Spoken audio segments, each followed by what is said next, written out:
Hey, what's going on YouTube? It's James here, and today I'm going to be talking to you about how to find a cash flowing property in any area that you want to invest in. Stay tuned.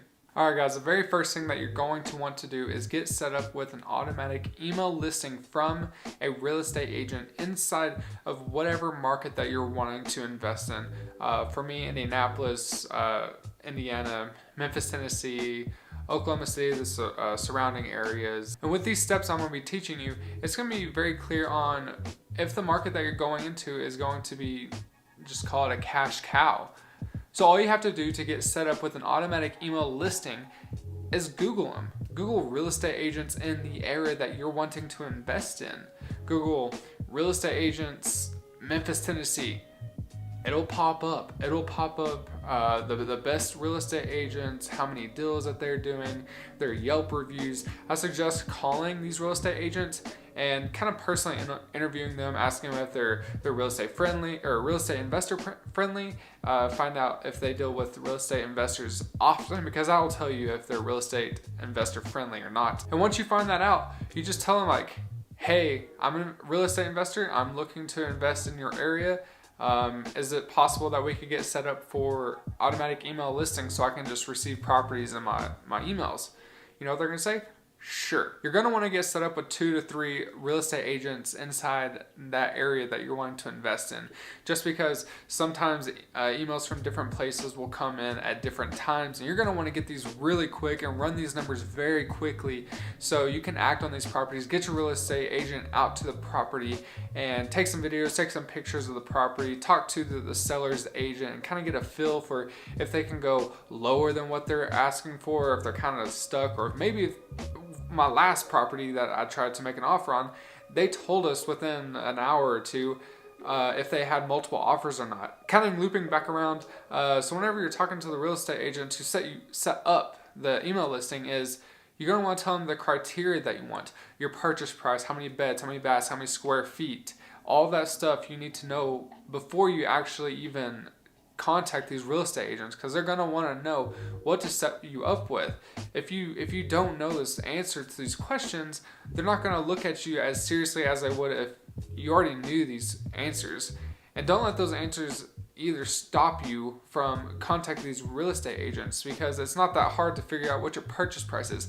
Do you have 25 or 20% of a down payment ready? Is it your area that you're wanting to invest in? So do you have 3 to 5% down ready? And just based off of that number alone, either 3 to 5% or 20%, you're going to know what your price range is whenever you're talking to these people. So the next thing you're going to want to do is, once you start getting these properties inside of your email inbox, you're going to want to take those addresses and plug them into Zillow.com, Realtor.com, whatever, but I like to use Zillow.com. So I'm going to pop up on the screen right now of a property that I just recently looked at that will cash flow. But we're just going to run through the numbers, run through everything that you're going to need to do to find out if the property is going to cash flow or not. So let's just pop it up on the screen. So this property, 1500 North Santa Fe Avenue in Moore, Oklahoma. So what we're going to be wanting to look at is, really, is it just a nice property? Is it going to need to be fixed up or not? So far I've already looked at this property. Only thing I really noticed is it has tile flooring. It's not that big of a deal in this area, but overall very nice property. Another thing you're going to want to look at is, okay, wow, in the description it already says it's currently being rented for $10.95 a month. In a minute we'll get to what it should be renting for, if it's rented properly, and if this property will cash flow. Do you need property management? Are you going to be doing this by yourself and running a lease option, or just a straight rental? We'll figure that out in a second. So what we're going to do is we're going to scroll down. Oh, we'll notice that one thing is year built 2000. That's a very good sign that it's fairly new, and it doesn't have a lot of major issues with it. Of course, you're going to want to have an inspection done if you decide to make an offer on this property and it gets accepted. So we're just going to scroll down through here, and as you can tell down here, it has your monthly cost at $613.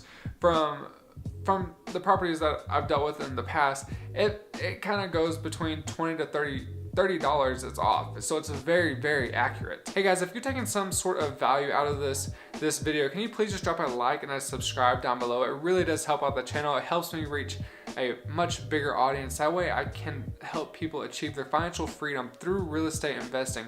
That's all I'm here for. I'm here to provide value. I don't sell you anything.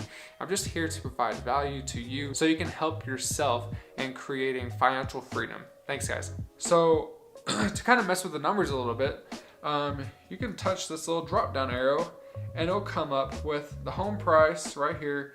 It'll come up with the down payment, what percentage it is, and what interest rate is kind of average for this area that you're looking in. So we're not gonna mess with any of the numbers. We're just gonna let Zillow do its thing.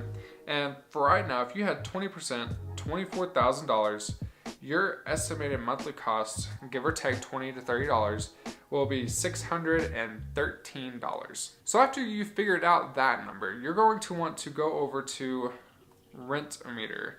Now, you can get your first 5 rent inspections done for free. I like to pay for this subscription just because I'm analyzing 3 to 5 deals basically a day. So as you can see, I already have the address filled in. All you have to do is just tap on it and type in your address. I always go with a preset of $1,000 in rent. It'll tell you how much rent is. So I always just put $1,000 in. How many baths? 3 baths. And you can tell from over here in the Zillow, it has 3 baths. And the building type. Building type, we want it as a house. So all we have to do is click analyze. It's gonna do its thing.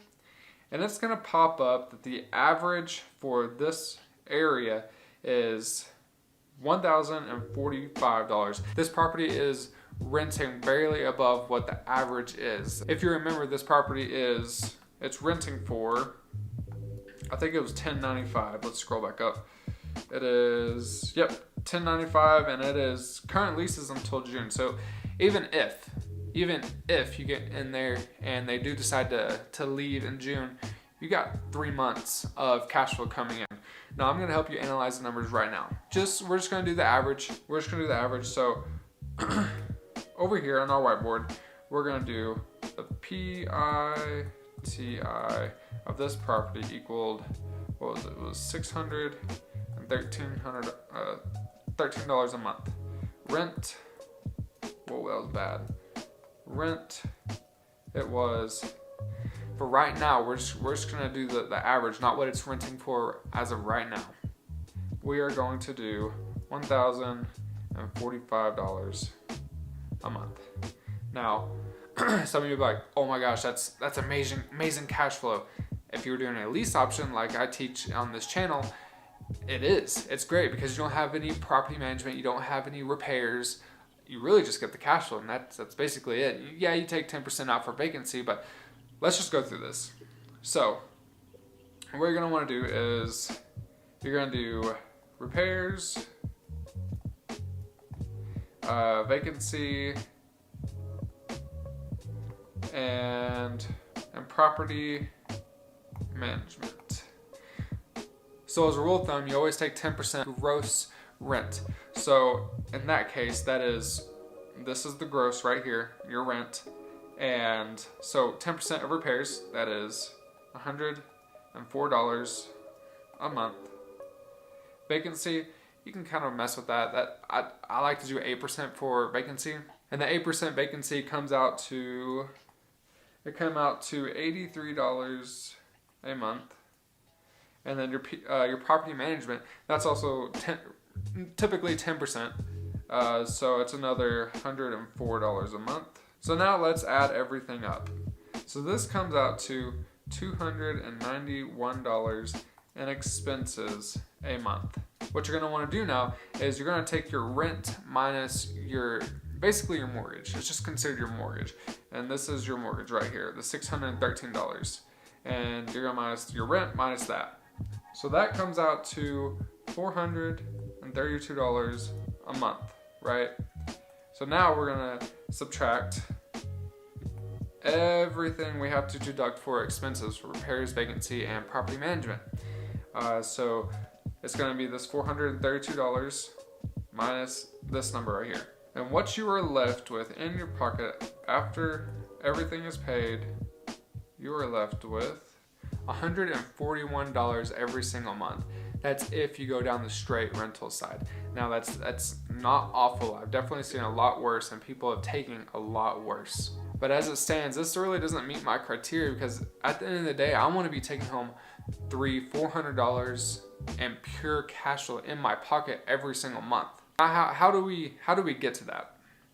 So we're going to be doing my famous, not my famous, because really a lot of people use this strategy, but we're going to be doing the lease option that I like to explain to people on this channel. So what you do, it's basically all the same. Everything's ran the same exact way except for repairs, 0%. You don't take anything out for repairs. Vacancy, I do like to take 8% out for vacancy. And property management, 0%, because the property basically manages itself. The only thing you have to do as the landlord is collect the rent payments, because the tenants are repairing the property themselves. I do keep all the cash flow and just my account. I don't go out and spend it. I just keep it just in case for a rainy day, basically. So basically, as it stands right now, you are at, so right here, you are at $432 a month in cash flow. Then you deduct the 8%, which comes out to about $34 a month, and you just put it in a separate account, waiting for a rainy day in case the tenant decides they don't want to do the lease option anymore. They want to break the contract, not really break the contract, but not purchase the property after the lease is up. But look, guys, basically, you're at $400 a month in pure cash flow in your pocket. Now, I highly suggest you just keep that money in case of a rainy day. Don't go buying a Tesla that costs $400 a month, and then all of a sudden your tenant stops paying, and now you got your $400 a month car loan for a Tesla car, and then you got your your $613 a month mortgage. Now you're $1,000 in the hole. I do teach this lease option strategy here on my channel, so if you want to, please just drop that subscribe down below. Make sure the notifications are turned on. That little bell that pops up as soon as you subscribe, just make sure to hit all, just so you don't miss it whenever I release the difference between a lease option and a rental property. So after you've done all that, and I promise it does get a lot faster whenever you're doing it by yourself, you're just plugging in the numbers. After you've done it 10, 20, 30 times, it does get really fast, and you are able to just see, based off of a purchase price of the property, that if it will cash flow or not enough for you. As kind of a bonus, if you want to find out how much equity is inside of the property that you're going to be purchasing, as soon as you run your numbers, you find out that it has cash flow, you're going to be doing this within the hour, basically, of seeing the property hit the market. So as soon as you do all this, you find out that the property is all nice, doesn't need some crazy repairs, some foundation work that equals about $100,000 worth of repairs. You're going to want to tell your realtor that or the real estate agent that you have working on this property, that, hey, can you run just a CMA, or it's a comparable market analysis, or just comps for short. Basically, every real estate agent knows what comps mean, what a CMA is. And what that is going to do, it's going to take a bunch of properties in basically whatever mile radius, and they're going to smush them all together and find out what the average price is selling for that area. Now you're going to want to be sure whenever the comps come back that basically everything is the same. However many square footage, beds, baths, if it has a garage, how old the property is. Basically everything's the same. That way it's a great comparable and sold within the last 6 months to 12 months. And whenever you find out the average, say the average is $150,000 and you're going to be buying this property for $130,000, it's safe to assume that you got about $20,000 worth of equity right there. That's a great deal, guys. But hey, I hope you learned something from this video.